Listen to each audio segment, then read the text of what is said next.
कहानी के शुरू में हम जॉन विक को देखते हैं जो अपनी लड़ने की तैयारी कर रहा था। तभी उसके पास एक आदमी आता है जो जॉन का बहुत अच्छा दोस्त था। वो उसके लिए गन्स और गोलियों से बचने वाला सूट लेकर आया था और साथ ही जॉन से ये भी कहता है कि तुम्हें अपनी तैयारी अच्छी करनी होगी क्योंकि तुम्हें हाई टेबल के साथ मुकाबला करना है। हाई टेबल दरअसल एक बहुत बड़ा माफिया था जिनके लिए पहले जॉन काम किया करता था, पर जब से जॉन ने उनके साथ काम करना छोड़ा तो हाई टेबल के लोग जॉन के दुश्मन बन गए थे। ये सारी तैयारी जॉन उन्हीं के लिए कर रहा था। इसके बाद हमें रेगिस्तान का सीन दिखाया जाता है। वहाँ घोड़े पर सवार जॉन यहाँ के किंग के गार्ड्स को गोलियों से मार रहा था। वो उनको भगाता हुआ बुरी तरह उन पर गोलियां चला रहा था। वो उससे बचकर भाग रहे थे मगर जॉन उन सबको मार देता है। उसके बाद वो उनके किंग के पास जाता है। किंग उससे कहता है, मैं जानता हूँ जॉन, तुम्हारे इरादे ठीक नहीं है। तुम हाई टेबल को खत्म करना चाहते हो, पर एक बार ध्यान रखना कि ये सब खत्म करने के बाद तुम्हारी बर्बादी शुरू हो जाएगी। और अगर तुम मुझे मारना चाहते हो तो ये सोच लो, मैं मर गया तो दूसरे आ जाएंगे, पर ये खेल चलता रहेगा। जॉन उससे कहता है, मैंने तो सिर्फ अपनी आजादी मांगी थी। किंग उसे जवाब देता है कि अगर तुम ये सोचते हो मुझे मार कर तुम्हें आजादी मिल जाएगी तो तुम्हारी भूल है,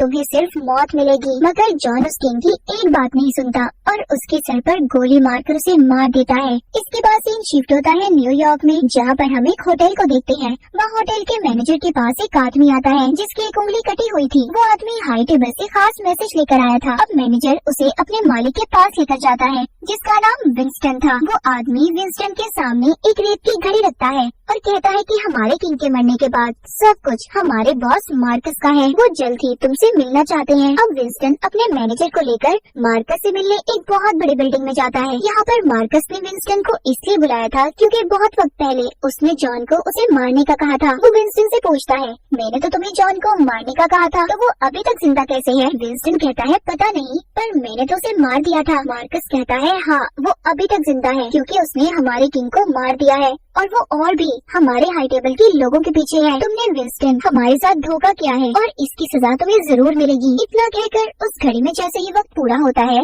जो मार्कस ने होटल में अपने आदमी के हाथ भिजवाई थी, होटल में बहुत बड़ा धमाका होता है। विंस्टन का पूरा होटल तबाह बर्बाद हो चुका था। मार्कस का गुस्सा अभी ठंडा नहीं हुआ था। वो विंस्टन के मैनेजर पर भी गोली चलाकर उसे मार देता है। आगे इस कहानी में हम एक लड़की को देखते हैं जो वायलिन बजा रही थी। उसके पास उसके डैड भी बैठे हुए थे जिनका नाम केन था। उनकी आंखें खराब थी, वो ठीक तरह से कुछ भी देख नहीं पाते थे। केन को भी मार्कस से मिलने का मैसेज मिलता है क्योंकि वो भी पहले हाई टेबल के लिए काम किया करता था। वो जब मार्कस से मिलने जाता है तो वो उससे कहता है, मैं जानता हूँ कि तुम हमारे सबसे अच्छे किलर हो जो किसी को भी चालाकी से मार सकते हो। सब बातें सुनकर केन कहता है, हाँ मैं जानता हूँ, पर वो काम मैं कब से छोड़ चुका हूँ। मार्कस कहता है, सोच लो, अगर अपनी बेटी की जान बचाना चाहते हो तो तुम्हें हमारा एक काम करना होगा, एक इंसान को मारना है तुम्हें। और अब वो केन को उस आदमी का नाम दिखाता है जो कोई और नहीं जॉन था। यहाँ पर हमें ये भी पता चलता है कि जॉन और केन दोनों कभी बहुत अच्छे दोस्त हुआ करते थे। खैर केन ने उसकी बात को मान लिया था क्योंकि उसे अपनी बेटी की जान को बचाना था। यहाँ से सीन जाता है एक होटल पर। इस होटल की खास बात ये थी कि यहाँ पर रहने वाला कोई भी इंसान लड़ाई झगड़ा नहीं कर सकता था और न ही कोई दुश्मन अपने किसी दुश्मन पर वार, यानी कि इस होटल में लूट मार, चोरी चकारी, खून खराबा सब मना था। होटल के मालिक को उसकी बेटी सारी डिटेल बता रही थी। तभी उनके पास जॉन आता है। मालिक की बेटी कहती है, डैड, इसको तो माफिया के लोग ढूंढ रहे हैं और वो इसका पीछा करते यहाँ पर भी आ सकते हैं। पर होटल का मालिक कहता है, नहीं, ये मेरा दोस्त है और इसकी हिफाजत करना मेरा फर्ज। मैं उन गुंडों से इसे जरूर बचाऊंगा। तभी होटल में मार्कस के कुछ लोग आते हैं जो मालिक से पूछते हैं, हमें खबर मिली है कि जॉन ने तुम्हारे होटल में पनाह ली है, अगर वो यहाँ पर है तो उसे हमारे हवाले कर दो। पर होटल का मालिक कहता है, नहीं, वो यहाँ पर नहीं है और अगर आप लोग तलाशी लेना चाहते हो तो ले सकते हो। पर वो लोग तो यहाँ पर सारी तैयारी के साथ आए थे। मार्कस के आदमी अपने हथियार निकालकर होटल के मालिक पर हमला कर देते हैं। तभी होटल के मालिक ने भी अपने साथियों को बुला लिया था। यहाँ पर होती है जबरदस्त लड़ाई। होटल के मालिक की टीम के लोग बड़ी ही बहादुरी से उनका मुकाबला कर रहे थे। इनमें कोई तलवारबाज था तो कोई तीर चलाने में माहिर था, किसी का गोली का निशाना पक्का था। मालिक की बेटी भी उनके साथ लड़ती है। उन सबके दरमियान बहुत ही खतरनाक लड़ाई हो रही थी। इसी बीच वहाँ पर जॉन भी आ जाता है। उसके हाथ में तो एक छोटी सी पेंसिल भी हथियार था। उसने आकर अपनी गन से मार्कस के सभी गुंडों को मार दिया था। मार्कस का आदमी जब ये देखता है कि वो हारने वाला है तो वो वहाँ पर केन को भी अपनी मदद के लिए बुलाता है। होटल में केन भी आ गया था जो कि आंखों से तो अंधा था, पर उसके पास लड़ाई करने के लिए बहुत से हथियार थे जो उसके खुद के बनाए हुए थे। जैसे कि उसके पास एक स्टिक थी, कोई भी जब उसके पास आता था तो वो वाइब्रेट होती थी। तभी यहाँ पर जॉन आ जाता है जिसका केन को फौरन पता चल गया था। वो उसे मारने ही वाला था। इससे पहले कैन जॉन को मारता, यहाँ पर एक लालची आदमी आ जाता है जो जॉन के पीछे था, क्योंकि जॉन के ऊपर मार्कस ने उसे मारने का बहुत बड़ा इनाम रखा था। वो आदमी उसे कैन से बचा लेता है, पर अगर चाहता तो वो खुद मार सकता था, क्योंकि उसे तो पैसों की जरूरत थी। पर वो लालची आदमी ऐसा नहीं करता। वो इंतजार कर रहा था कि जब इनाम बढ़ेगा तभी वो जॉन को मारेगा। उधर होटल में होटल का मालिक और उसकी बेटी जब अपनी गुंडों से जान बचाकर भाग रही थी तो उन्हें कैन रोक लेता है। होटल का मालिक कहता है, तुम कैसे भूल गई? एक वक्त ऐसा था कि तुम, मैं, जॉन बहुत अच्छे दोस्त थे। तुम मेरी और जॉन की जान के पीछे कैसे पड़ सकते हो? जिस पर वो जवाब देता है कि प्लीज मुझे माफ कर दो, पर मुझे ऐसा करना ही होगा क्योंकि मेरी बेटी की जान खतरे में है। इतना कहकर वो उसे मार देता है। होटल के मालिक की बेटी यहाँ से अपनी जान बचाकर भाग गई थी और एक ट्रेन में पहुँच जाती है जिसमें जॉन भी था। यहाँ से इन दोनों की दोस्ती हो गई थी।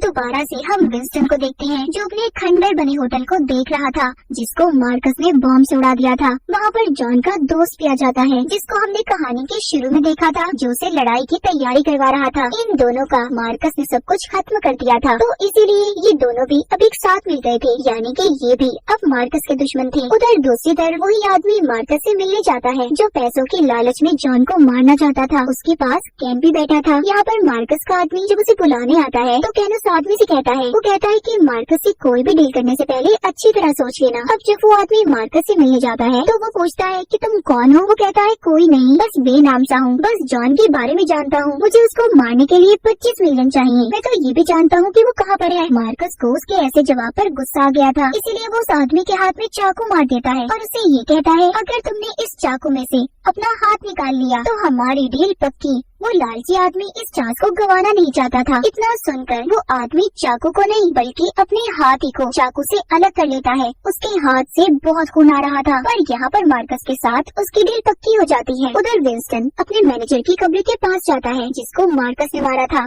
वहाँ पर जॉन भी आ गया था। जॉन कहता है कि मुझे आपके होटल के बारे में पता चला, मैं बहुत शर्मिंदा हूँ। सब कुछ आपके साथ सिर्फ मेरी वजह से हुआ है, क्योंकि आपने मार्कस के कहने के बावजूद मुझे जिंदा छोड़ दिया था, और मैं जल्दी सबको खत्म कर दूंगा। विंस्टन कहता है, उस मार्कस के पास एक बहुत बड़ी टीम है, मैं चाहता हूँ तुम उससे मुकाबले के लिए कहो, मुझे यकीन है वो तुमसे मुकाबला जरूर करेगा। विंस्टन उसे यूनिवर्स मुकाबले के बारे में बताता है और कहता है, इसका मतलब 2 घरानों के हेड आमने सामने होंगे। लेकिन यहाँ पर जॉन की कोई फैमिली ही नहीं थी, क्योंकि वो बहुत वक्त पहले अपनी फैमिली से अलग हो गया था। मगर अब इसको मार्कस का तो मुकाबला करना ही था, इसलिए ये अब वापस से अपनी बहन के पास जाता है, जहाँ पर वो जॉन के गले में रस्सी डालकर उसे लटका देती है, क्योंकि उसे जॉन पर बहुत गुस्सा था। वो इस बात को जानती थी कि हाई टेबल के गुंडे जॉन के पीछे हैं और किसी भी वक्त वो यहाँ पर भी आ सकते हैं, जिनसे उसकी बहन की फैमिली को भी खतरा है। वो अपनी बहन को बताता है कि मैंने मार्कस को मुकाबले के लिए कहा है, मगर उससे पहले मुझे अपनी फैमिली से ताल्लुक बनाना होगा। उसकी बहन कहती है, ठीक है, मैं तुम्हें एक ही शर्त पर दोबारा फिर से वापस आने का मौका दे सकती हूँ। अगर तुम उस आदमी को मार दो जो हमारे डैड का कातिल है, बस तुम उसे मार दो और फिर तुम दोबारा से हमारी फैमिली में आ सकते हो। अब जॉन अपने डैड के कातिल को मारने के लिए निकल गया था। हम उस आदमी को देखते हैं जो जॉन के डैड का कातिल था, जो ताश के पत्तों से बैठा खेल रहा था। उसके पास कैन और वो लालची आदमी भी था जिसने मार्कस से जॉन को मारने की डील की थी। वो दोनों जानते थे कि इस आदमी के पास जॉन जरूर आएगा, इसलिए वो पहले ही से वहाँ उसका इंतजार कर रहे थे। अब जब वहाँ पर जॉन आता है तो वो आदमी उससे कहता है, जो उसके डैड का कातिल था, क्या बात है जॉन, इतने सारे तुम्हारे दुश्मन हैं, तुम्हें ये आदमी भी मारना चाहता है, तुम्हें कैन भी मारना चाहता है, और तो और मैं भी मारना चाहता हूँ। चलो पहले गेम खेलते हैं। अब ये सभी यहाँ पर ताश के पत्ते खेलना शुरू होते हैं, जिनमें वो आदमी जीत गया था जो जॉन के डैड का कातिल था। जॉन उस आदमी का गला ताश के कार्ड से काट देता है। वो जब उससे अपनी जान बचाकर भाग रहा था तो जॉन उसके पीछे था, बार में डांस करते लोगों के दरमियान से जाते हुए जॉन कातिल के सभी आदमियों को मार देता है। जब बारी आती है उस आदमी की जो डैड का कातिल था, वो भी जॉन से कम थोड़ी था, वो भी उसे खूब मारता है, पर आखिर में जॉन ने उसे सीढ़ियों से धक्का दे दिया था, जिससे उसके सर में चोट लगती है और वहीं पर उसकी मौत हो गई थी। निशानी के तौर पर जॉन ने उस आदमी के सोने के दांत को अपने पास रख लिया था,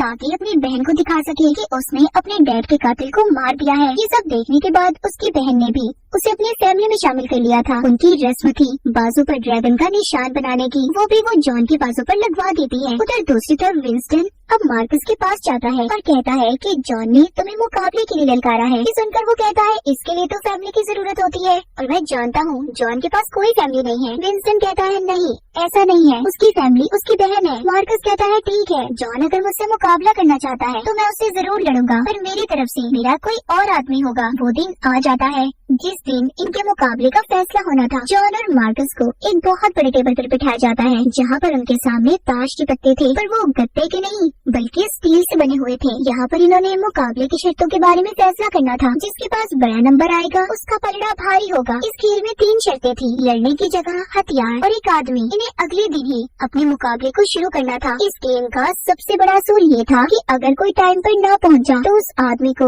उसी जगह पर जाकर मार दिया जाएगा जहाँ पर वो मौजूद होगा। इन सब के बाद जॉन एक चर्च में कैन से मिलता है। वो दोनों अपनी बातें एक दूसरे को बताते हैं और कैन को अपनी बेटी को बचाना था। दोनों ही मजबूर थे, इसलिए दोनों ये फैसला करते हैं कि दोनों ही अपना काम जरूर करेंगे। दूसरी तरफ मार्कस का आदमी उससे बात करता है, कहता है तुमने जॉन से मुकाबला करके अच्छा नहीं किया, क्योंकि मैं जानता हूँ वो तुम्हें किसी भी कीमत पर जीतने नहीं देगा। मार्कस सभी बातें सुनकर कहता है ऐसा तभी होगा ना जब वो मुकाबले के लिए आएगा, अगर वो ना आया तो। इतना कहकर वो अपने एक आदमी के पास जाता है और कहता है कि इस खबर को हर जगह फैला दो कि जो भी जॉन को मारेगा उसको बहुत बड़ा इनाम दिया जाएगा। उधर जॉन के पास उसका दोस्त आता है जो उसके मुकाबले के लिए एक गन और गोलियों से हिफाजती सूट लेकर आया था। अब क्योंकि हर जगह ये खबर फैल गई थी कि जो भी जॉन को मारेगा उसे बहुत बड़ा इनाम दिया जाएगा, तो शहर का हर छोटे से छोटा गुंडा अब जॉन के पीछे था। जॉन का सबसे बचना मुश्किल हो रहा था, पर वो अपनी जान बचाता गाड़ी में बैठकर सब पर गोलियां चला रहा था। वो वहीं पर बहुत से लोगों को मार भी देता है। ये सब कुछ दूर खड़े लालची आदमी और कैन भी देख रहे थे। जॉन अपनी जान बचाता एक बिल्डिंग में छुप गया था, मगर उधर भी मार्कस के आदमी आ जाते हैं जो उस पर लगातार हमले कर रहे थे। अब यहाँ पर लालची आदमी भी जॉन को मारने ही वाला था, क्योंकि उसे भी पता चल गया था कि जॉन के सर पर उसे मारने का बहुत बड़ा इनाम है। तभी उस आदमी के डॉग को जब मार्कस का आदमी मारने की कोशिश करता है तो जॉन वहाँ पर आकर उस लालची आदमी के डॉग को बचा लेता है। ये देखकर वो आदमी अब जॉन का दोस्त बन गया था। इन सबसे निकलकर जॉन आगे बढ़ता है। रात भी गुजर चुकी थी, अब सुबह होने वाली थी। जॉन को 200 सीढ़ियाँ चढ़कर पहाड़ी तक पहुँचना था जहाँ पर उसका मुकाबला होने वाला था। लेकिन यहाँ पर फिर से गुंडे आ जाते हैं जो जॉन को मार रहे थे। वो इतना थकने के बावजूद उनका मुकाबला करता है। इधर कैन और लालची आदमी भी उसकी मदद करने आते हैं। ये तीनों मिलकर उनका मुकाबला कर रहे थे। इतना सब कुछ देखने के बाद आखिरकार जॉन अपने मुकाबले के लिए पहुंच ही गया था। इस मुकाबले में कैन मार्कस की तरफ से लड़ने वाला था। इन्हें सबसे पहले गन्स दी जाती हैं और साथ ही ये भी बताया गया था कि पहली गोली इन्हें 30 फुट के फासले से चलानी होगी, दूसरी 20 और आखिरी 10 फुट से। ये दोनों एक दूसरे से हाथ मिलाते हैं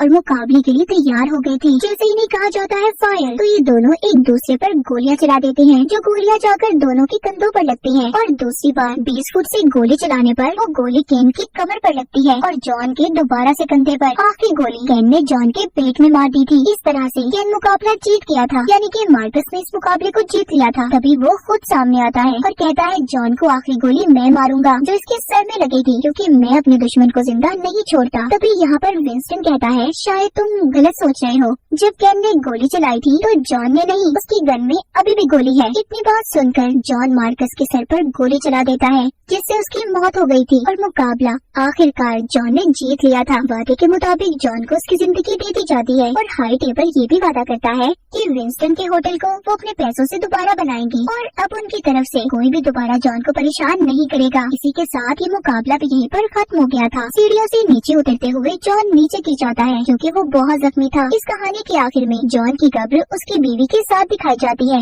जिस पर लिखा था जॉन विल लविंग हस्बैंड। यहाँ पर विंस्टन और जॉन का दोस्त उसकी कब्र पर थे। इस कहानी में हमें जॉन को मरते हुए नहीं दिखाया गया। कोई नहीं जानता था कि वो जिंदा है या मर गया, या फिर विंस्टन ने उसकी सच्चाई छुपाने के लिए उसकी नकली कब्र बनवा दी। और इसी सवाल के साथ ही कहानी यहीं पर खत्म हो जाती है।